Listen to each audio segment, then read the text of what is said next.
All right, every Thursday at this time, this is fun for us. We give you an opportunity. I make my college football my 3 picks. I call it my Marquee 3.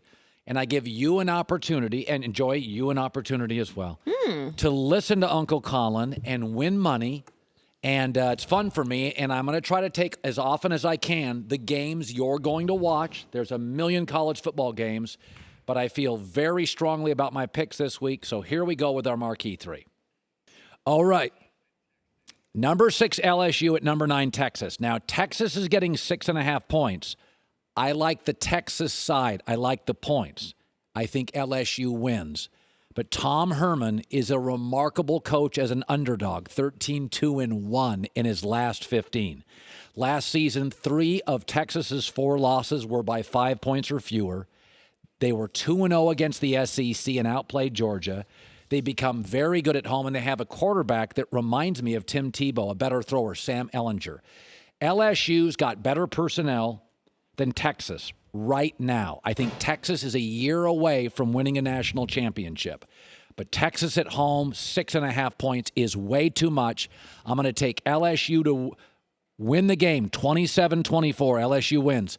But I'm going to take the points with Texas. Way too much to give Tom Herman as an underdog. UCLA -8. I'm going to take the Bruins and swallow the points here.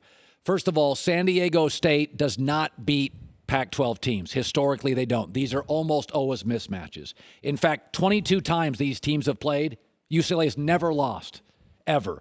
Remember, UCLA played Cincinnati last week without 4 offensive starters. They were all hurt. Demetric Felton had 174 all-purpose yards. This is going from a tough road opener to being comfortable at home. San Diego State has lost 4 straight games to FBS opponents. And again, all time, this series has been a mismatch. UCLA is playing a lot of young players. So even their wins are going to be bumpy and mistake-filled, but I'll take the Bruins to win 30-20 to win and cover. Take the Bruins. These two teams met last year, and it's really interesting. Now, Texas A&M is getting 17.5 points. I like Clemson to win, but I'm going to take the 17.5 points. Again, these teams played last year. Texas A&M had more yards, almost double the first downs, more passing yards, and dominated time of possession. Texas A&M's won 5 straight games dating back to last year with Jimbo Fisher. Each of the last 2 meetings between these teams decided by 3 or less. Clemson has the superstar quarterback and better overall offensive talent. But I've told you before, you give me these SEC teams in these big out-of-conference matchups, and I predicted this last week with Oregon. They can get outplayed. Auburn got outplayed. But in the end, who was the deeper, fresher team? Auburn. And Auburn made the plays late that Oregon could not. This is going to be a very competitive football game. Clemson's offense will eventually mark the day. Clemson will win this 37-31, but do not expect Texas A&M and Jimbo Fisher to roll over.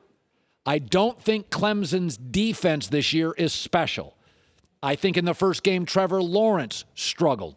College doesn't get a preseason. A lot of mistakes by Clemson. It's a good game. It's the toughest game on their schedule at Clemson, and A&M punches back, and it's really fun to watch.